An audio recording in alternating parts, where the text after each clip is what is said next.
안녕하세요. 동행쌤입니다. 오늘은 외도의 역사에 대해 이야기해보고 외도의 영향력을 이야기해보죠. 외도의 역사는 결혼의 역사와 관계가 있습니다. 결혼이란 제도가 있어야 외도도 정의가 이루어지죠. 결혼의 역사는 농경사회의 시작과 연결되죠. 채집 생활하던 원시사회에서는 내 집이나 내 땅 개념이 없었다고 보죠. 그런데 한 곳에 정착하여 살면서 사유재산 개념이 생기게 되는데요. 어렵게 모은 사유재산을 친자녀에게 물려주고자 하는 욕망이 있었죠. 이를 위해서는 결혼이란 제도를 통해 합법적인 계약관계가 필요했던 것이죠. 이런 면에서 결혼 역사의 시작은 사랑보다 재산 상속을 위한 방편으로 보는 관점이 있습니다. 문헌에 나오는 결혼은 메소포타미아 법전이나 함무라비 법전에 나온다고 하는데요. 이때가 기원전 2000년 전 이야기이니 지금으로 따지면 4000년 전 이야기이네요. 어찌되었든 결혼제도가 존재하면서 외도는 있었다고 보는 것이 합리적일 것 같습니다. 왜냐하면 결혼 생활 밖에서 벌어지는 이성 문제도 자연스럽게 만들어졌을 가능성이 있기 때문이죠. 그 유전자가 오늘날 우리 사회에도 외도로 이어진다고 볼 수 있죠.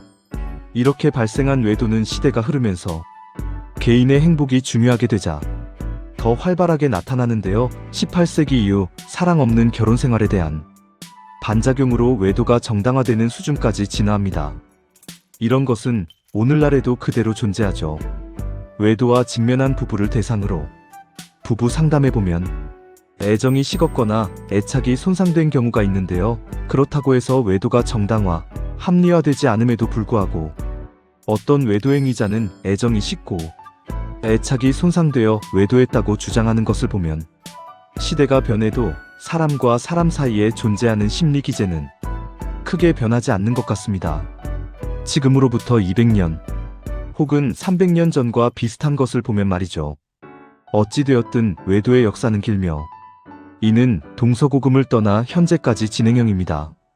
이를 다시 우리 삶에 적용하면 현재의 외도 현상이 줄어드는 것이 아니라 더 늘어나거나 다른 모습으로 진화할 가능성이 있죠.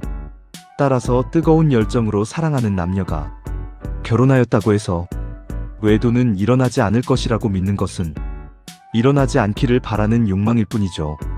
남녀가 결혼해서 부부가 될 수 있지만 부부의 삶이 어떤 과정을 통과하느냐에 따라 외도는 모든 부부에게 노출되어 있습니다. 이는 도덕성이나 지성, 가치관과 무관합니다. 외도 상담을 해보면 배울 만큼 배우고 사회적 지위가 있는 사람들의 외도도 많습니다. 교수나 법조인, 심지어 종교인까지 다양하죠. 외도는 무지하거나 무식하기에 벌어지는 현상이 아닙니다. 앞에서 이야기한 것처럼 사회적 지위와 학식이 고매한 사람도 한순간 외도의 유혹과 욕망이 꿈틀거리면 외도의 늪에 빠지게 됩니다. 평소 자기 관리를 잘하던 분도 깜빡하는 순간 외도의 늪에 들어가 있죠. 외도의 늪에 빠지게 되면 그 순간부터 모든 것이 외도로 매몰됩니다. 짬만 나면 외도에 대한 생각을 반추하고 짬만 나면 외도에 대한 쾌락과 희열을 반추하죠. 배우자를 속이고 자녀에게 미안한 마음이 들지만 외도에 대한 욕망과 탐욕은 멈추지 못하죠. 이것은 아닌데 라고 생각은 하지만 정작 감정과 행동을 자제하지 못합니다. 왜냐하면 외도가 잡아당기는 힘이 강하고 외도를 통해 얻는 쾌락과 희열이 강하기 때문이죠. 외도에 처음 노출되었을 때는 내적 갈등이 생기지만 외도의 시간이 길어지면 내적 갈등은 무뎌집니다. 결국 막장까지 가게 되는 것이 외도의 생리죠. 심지어 외도가 발각되고 나서도 절제를 안 하는 분이 있는데요. 이 경우 자기 삶만 부서지는 것이 아닌 배우자, 자녀의 삶도 부서지게 만들죠. 이런 면에서 외도는 폭탄과 같습니다. 외도의 역사가 긴 만큼 우리는 의식적, 무의식적으로 외도에 대한 욕망이 있을 수 있습니다. 따라서 평소 개인의 자기관리뿐만 아니라 부부의 정서관리는 중요합니다.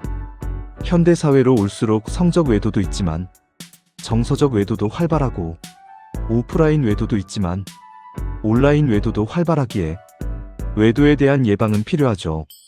어느 부부도 외도로부터 자유로운 부부는 없습니다. 엊그제 결혼한 부부도, 몇십 년 부부 생활을 한 부부도 외도와 자유롭지 못하죠. 여러분 부부는 어떠신가요? 이미 외도와 직면하셨나요? 그렇다면 지금 무엇을 어떻게 하고 있으신가요?